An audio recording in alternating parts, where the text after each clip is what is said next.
ایک حنفی عالم اور آپ کے استاد ڈاکٹر اسرار رحمہ اللہ کا موقف ہے. اچھا یہ مجھے بلیک میل کرتے ہیں اس طرح کے سوال لکھ کے, آپ کے استاد, حالانکہ اس کے بغیر بھی لکھا جا سکتا تھا, کہ سورہ جمعہ میں امام حنیفہ رحمہ اللہ کا ذکر آیا ہے, اور اس حوالے سے صحیح بخاری میں بھی ایک حدیث موجود ہے سیدنا سلمان فارسی کے حوالے سے. اس حوالے سے آپ کا کیا موقف ہے؟ بھئی میرا موقف یہ ہے کہ یہ وہ حنفی عالم اور ڈاکٹر اسرار صاحب رحمہ اللہ جو میرے استاد ہیں, دونوں کا موقف بالکل باطل ہے, فیبریکیٹڈ ہے, گھڑا ہوا ہے. قرآن پاک میں کہیں امام حنیفہ رحمہ اللہ کا ذکر نہیں آیا. یہ جس آیت سے ڈیڈکٹ کرتے ہیں نا وہ سورۃ الجمعہ کی آیت ہے, جس کے کانٹیکسٹ میں یہ حدیث بخاری نہیں مسلم میں بھی موجود ہے, صحیح بخاری مسلم دونوں کے اندر موجود ہے. اور مشکات میں آپ کو 30 جلد میں صحابہ کرام کے جو فضائل والا چیپٹر ہے نا, اس میں آپ کو یہ حدیث مل جائے گی. آپ اس کو ایک دفعہ خود بھی پڑھ لینا. ڈاکٹر اسرار صاحب اور حنفی علماء کے کہنے پر نہ مان لیا کریں, ایک دفعہ ہمت کر کے خود بھی کھول کے پڑھیں کہ کیا قرآن پاک میں امام حنیفہ رحمہ اللہ کا نام لکھا بھی ہوا ہے کہ نہیں, یا اس کی تشریح کے اندر کسی مفسر نے ان کو داخل کرنے کی کوشش کی بھی ہے کہ نہیں. جلال الدین سیوطی کے بارے میں آتا ہے کہ انہوں نے داخل کیا, انہوں نے تو بہت کچھ دین میں داخل کیا ہے, ان کو تو آپ چھوڑ دیں, آپ قرآن و حدیث سے بات کریں, وہ ہمارے لیے دلیل نہیں ہے. ہمارے پاس کتاب و سنت کی دلیل سامنے پیش کریں. یہ سورۃ الجمعہ کی جو آیت ہے, اعوذ باللہ من الشیطان الرجیم, بسم اللہ الرحمن الرحیم, هو الذی بعث فی الامیین رسولا منہم یتلو علیہم آیاتہ ویزکیہم ویعلمہم الکتاب والحکمہ. وہی اللہ ہے جس نے امیین میں سے, اہل عرب میں, انہی میں سے ایک رسول بھیجا جو ان پہ اللہ کی آیات تلاوت کرتا ہے, ان کا تزکیہ کرتا ہے, ان کو کتاب و حکمت سکھاتا ہے. وَإِن كَانُوا مِن قَبْلُ لَفِي ضَلَالٍ مُبِينٍ, اور اس نبی کے آنے سے پہلے یہ کھلی گمراہی میں تھے.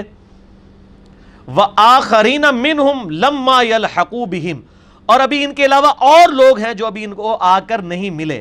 وَهُوَ الْعَزِيزُ الْحَكِيمُ, اور وہی غالب ہے, حکمت والا ہے. یہ جو پورشن ہے نا کہ صحابہ کو ابھی کچھ لوگ آ کر ملیں گے, یعنی تابعین جو بعد میں اسلام لے کر آئیں گے, اس کے کانٹیکسٹ میں بخاری اور مسلم دونوں میں حدیث ہے کہ حضرت سلمان فارسی رضی اللہ تعالیٰ عنہ علیہ السلام بیٹھے ہوئے تھے, اور حضرت ابو ہریرہ کہتے ہیں کہ نبی علیہ السلام نے فرمایا اس آیت کو تلاوت کر کے کہ ابھی کچھ اور لوگ ہیں جو صحابہ کے ساتھ آ کے ملیں گے. وہ صحابہ بھی ہو سکتے ہیں جو ابھی صحابی نہیں بنے, اور تابعین بھی ہو سکتے ہیں. حضرت سلمان فارسی کے کندھے پہ آپ صلی اللہ علیہ وسلم نے ہاتھ رکھا اور فرمایا دین اگر ثریا ستارے کی چوٹی پر بھی ہوتا تو فارس کے لوگ وہاں سے بھی اسے حاصل کر لیتے.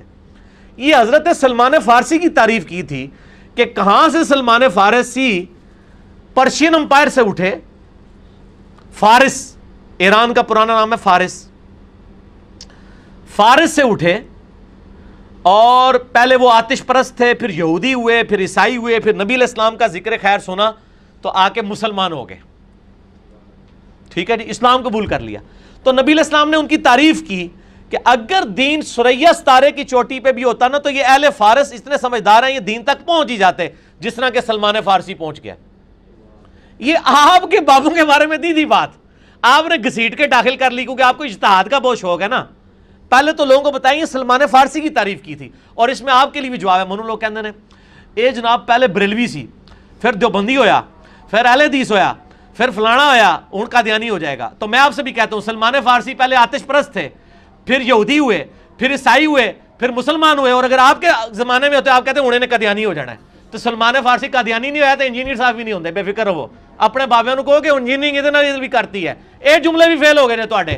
سلمان فارسی نے بھی 4 مذہب بدلے نے تو مسلمان ہی مریا ہے. اللہ دے فضل نال اسی بھی انشاءاللہ تعالی مسلمان ہی مران گے, پکی نال.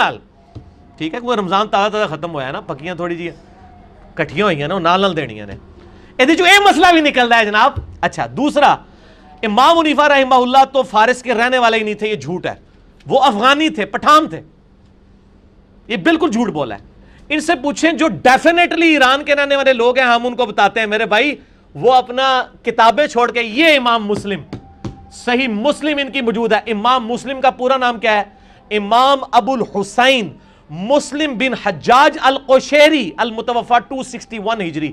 قشیریہ آج بھی ایران کا شہر ہے, آپ گوگل پہ سرچ کریں, اور جس کے نام کے ساتھ قشیری آ رہا ہے اس میں تو تم لوگوں کو شرم نہیں آتی ہے یہ فضیلت لگاتے ہوئے کہ اگر سلمان فارسی پہ یہ فضیلت لگنی تھی تو میرے نزدیک اگر اس کے بعد کسی بندے کے اوپر فضیلت لگانی ہے نا اہل فارس میں سے تو وہ امام مسلم ہے. جو کشیریا کے رہنے والے تھے، آج بھی اور ان کی کتاب بھی ہمارے سامنے موجود ہے. جن اماموں کے آپ نام لے رہے ہیں ان کی تو کوئی کتابیں بھی حدیث کی موجود نہیں ہے کہ آپ نے ان کو اتنا بڑا درجہ دے دیا. اگر آپ نے انجیکٹ کرنا ہی ہے تو امام مسلم کا نام لیا کریں کہ یہ ہیں جن کے بارے میں آیا ہے. ویسے تو اور میں آپ کو ایک شغل کی بات بتاؤں، 7-8 سال پہلے ہماری اس اکیڈمی میں قادیانی آئے اور انہوں نے یہ حدیث غلام احمد قادیانی کے اوپر لگا دی. آپ حیران ہوں گے. ان کا جی غلام احمد قادیانی بھی پیچھے سے فارس کے رہنے والے تھے اور ان کا ذکر قرآن میں بھی ہے اور بخاری میں بھی. میں کہ ہاں سبحان اللہ. ساڈے حنفی پرا کہندے نے امام حنیفہ دا ذکر ہے اور ساڈے انسانی رشتے چ پرا، مذہبی رشتے چ نہیں، قادیانی وہ کہندے نے کہ یہ غلام احمد قادیانی صاحب دے بارے چ ہے. تے میرے بھائی دوئے جڑے نے دوئے دے دعوے جھوٹے نے.